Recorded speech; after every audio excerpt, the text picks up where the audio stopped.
Yo mga kamatik, heto na naman tayo mga kamatik. Mukhang susubok na yung ginawa natin pugita, susubukan natin lumipad mga kamatik. Sana maganda lipad mga kamatik. Sa ngayon medyo madilim.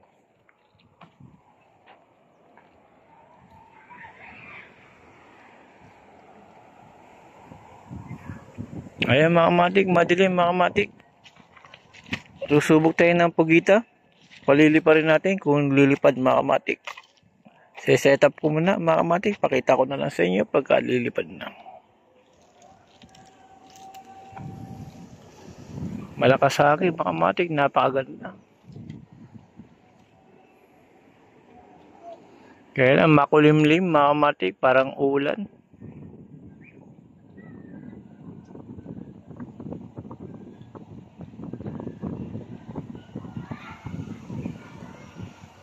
Susubukan natin yung pugitan na ginawa natin na kagabi mga kamatik. Napakalakas ng hangin. Kakayanin kaya. Ayan mga kamatik, susubukan na natin to.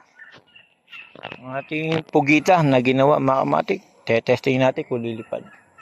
Sabay lang to sa hangin kasi plastic naman to mga kamatik. Mabilis lang to lumipad pagka plastic.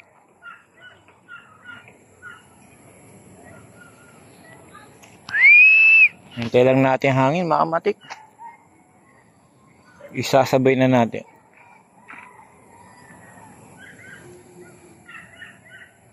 Makulimlim mga kamatik. Mukhang ulan. Yan. Medyo pakit ang panahon. Ito, sana mapalipad natin to pagkita. Pagka ito lipad, yari sa kawayan, mga kamatik. Gagawa tayo marami pa. Ayan. Sinabi natin sa hangin, mga kamatik. Ayan. Mukhang jellyfish, mga kamatik. Ayan.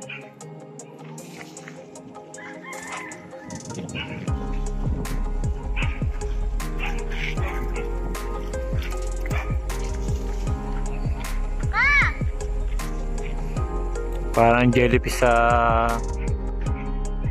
taas mga kamatik, pero pagita yan mga kamatik. Ayan.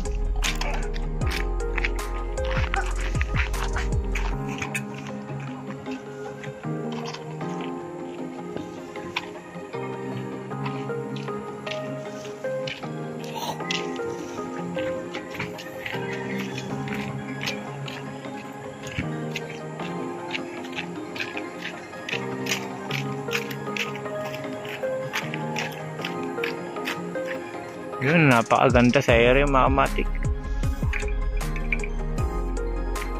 Dahil sa hindi siya umiikot mga kamatik, gagawa ko marami nito para pambenta natin. Ayan.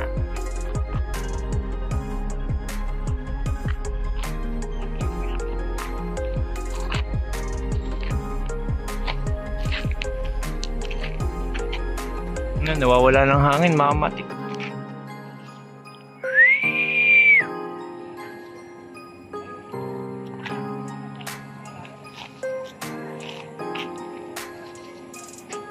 Yan, pagka plastic mga kamatik, mabilis lang paliparin.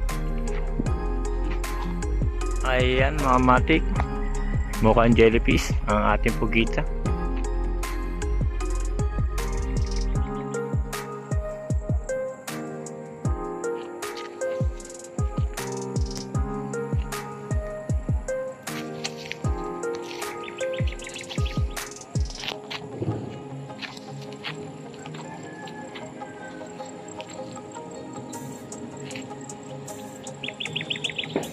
May mata pa yan mga kamatik. Larga.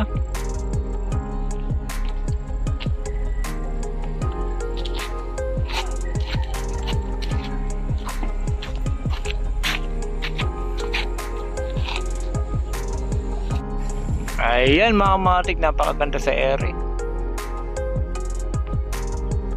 ating pugitang galit mga matik.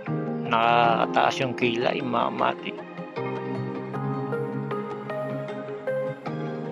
Ayan. Sa ngayon mga matik, dahil sa lumilipad siya, gagawa ko marami pantinda ko sa summer mga matik.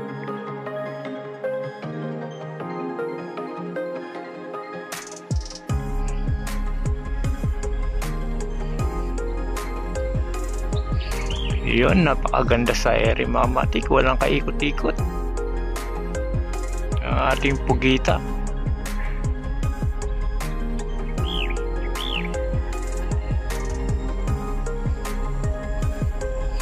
Try natin ilarga mga matik dahil sa nakakatuwa. Yan, larga, hila, ayan.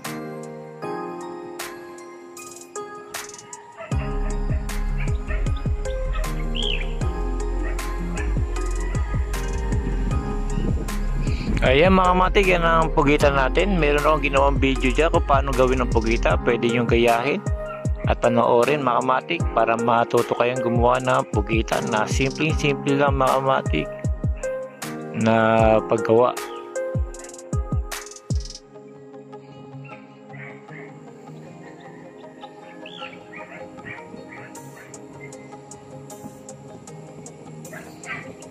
Bali sa ngayon, ito mga matik, dati gumawa ako ng pugita na sarenggola, ting-ting lang, medyo iba yung lipad niya, parang lumuluto sa ere. Ngayon nag-try tayo ng kawayan, okay naman yung pagkakadali natin, pagkakagawa ng pugita natin mga matik. Dahil sa sakto lang lipad, gagawa tayo ng marami mga matik. Yan mga matik, hanggang dito na lang, pinakita ko lang sa inyo kung paano lipad ang pugita natin.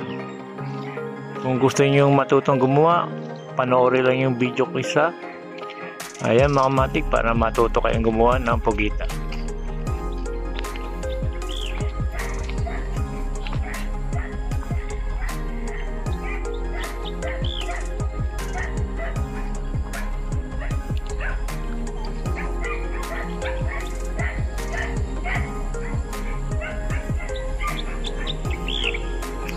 Ayan mga matik, salamat.